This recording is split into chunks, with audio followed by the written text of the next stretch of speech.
আসসালামু আলাইকুম এভরিওয়ান, সবাই কেমন আছেন? আমিও ভালো আছি। আর একটা ভিডিও নিয়ে চলে আসলাম।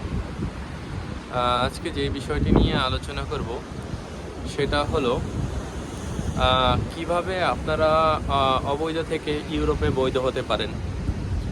রিসেন্টলি আমি অনেক নিউজ দেখেছি এবং বিভিন্ন সংবাদ পেয়েছি যে সব ইউরোপিয়ান দেশগুলোতে প্রচুর পরিমাণে কড়াকড়ি শুরু হয়ে গেছে। তো আজকে চিন্তা করলাম যে একটা ভিন্নধর্মী একটা ভিডিও করি, যে ভিডিও হয়তো বা কারো উপকারে আসতে পারে যারা ইউরোপে অবৈধভাবে আছেন তাদের জন্য। আসলে যে বিষয় নিয়ে আলোচনা করবো সেটা হচ্ছে কিভাবে আপনারা অবৈধ থাকা অবস্থায়ও আপনারা আসলে লিগ্যাল হতে পারেন। 2024 প্রায় শেষ, এখনও কিছু দেশ আছে যারা হচ্ছে ইলিগ্যালদের লিগ্যাল করার উপায় দিচ্ছে, সহজ উপায় দিচ্ছে।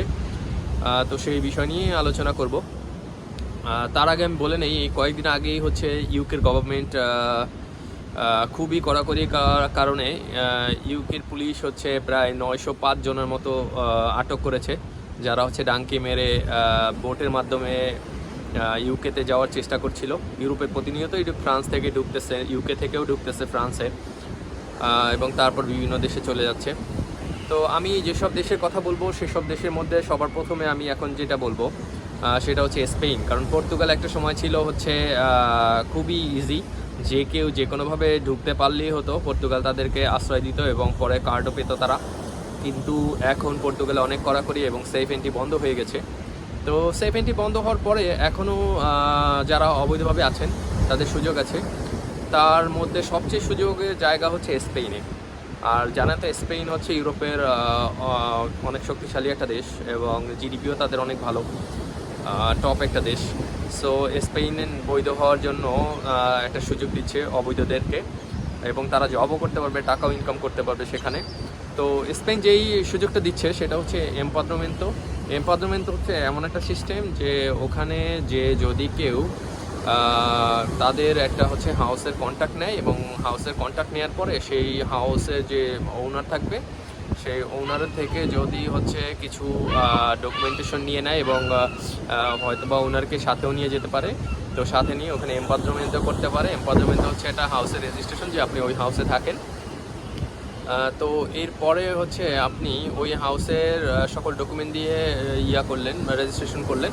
রেজিস্ট্রেশন করে ফেলার পরে আপনি হচ্ছে কিছুদিন পরে ওদের অফিস থেকে একটা ভেরিফিকেশন যাবে আপনি আসলে ওখানে আছেন কিনা। তো তারপর ভেরিফিকেশন যাওয়ার পরে আপনার যেটা হবে, ওরা ভেরিফাই করে আসার পরে আপনাকে একটা পেপার দিবে যে আপনি এখানে থাকতে পারবেন। তো আপনার এমপাদ্রমেন্ট হয়ে গেল। তো এই এমপাদ্রমেন্ট হইতে 2-4 মাস, 5 মাস, 6 মাস লেগে যায়। বাট ওই সময় আপনি লিগ্যালভাবে ওখানে থাকতে পারবেন এবং কিছুদিন পরে আপনি কাজেরও পারমিট পেয়ে যাবেন। তারপরে একটা সময় দেখা যায় যে 2 বছর পরে যখন আপনি প্রতিনিয়ত কাজ করতেছেন, ট্যাক্স দিচ্ছেন এবং সব কিছু ঠিক আছে, তারপরে আপনারা হচ্ছে ল্যাঙ্গুয়েজে একটা কোর্স করে সেখানে আপনারা বৈধ হইতে পারবেন এমপাদ্রমেন্টের মাধ্যমে। এবং পর্তুগালে হচ্ছে আপনার এখন আর 70 হচ্ছে না, তবে পর্তুগালে যদি কেউ লিগ্যাল ভিসাতে আসে সেক্ষেত্রে সে ওখানকার স্টুডেন্ট হয়ে সে বৈধ হতে পারে। এর একটা প্রসেস আছে, এটা হচ্ছে আর্টিকেল 91 এবং 92-র মাধ্যমে এটার সুযোগ আছে। 6-7 মাসের মধ্যেও হয়তো বা তারা কার্ড পেয়ে যাবে। আর একটা বিষয় হচ্ছে, আপনি যদি বৈধ হতে চান সেক্ষেত্রে পোল্যান্ডে একটা সুযোগ আছে। পোল্যান্ডে যে যদি কোনো কাবাব হাউসে আপনারা হচ্ছে জব নিতে পারেন, এবং জব নেওয়ার পরে আপনি ওখানে ওরা হচ্ছে আপনাকে কন্ট্যাক্ট দেয় এবং ওরাই হচ্ছে যেই এমপ্লয়ার, সে সকল ডকুমেন্টেশন দিয়ে এবং আপনার নামে হচ্ছে কার্ড ইস্যু করতে পারবে। এই হচ্ছে 3টা দেশ, যেই 3টা দেশেই ইউরোপে এখনও মানুষজন বৈধ হতে পারে।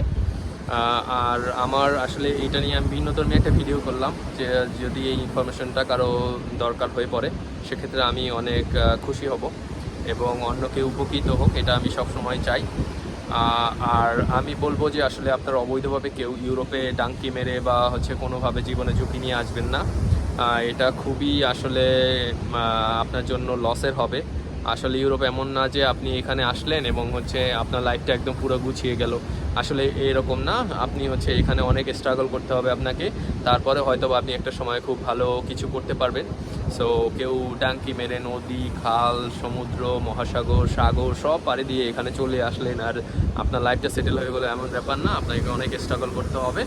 সো এইসব পথে না আসাই ভালো। আপনি বৈধভাবে চেষ্টা করুন, সেটা স্টাডি ভিসা হোক অথবা হচ্ছে আপনি ওয়ার্ক ভিসা নিয়ে আসেন, এসে এখানে বৈধ হন।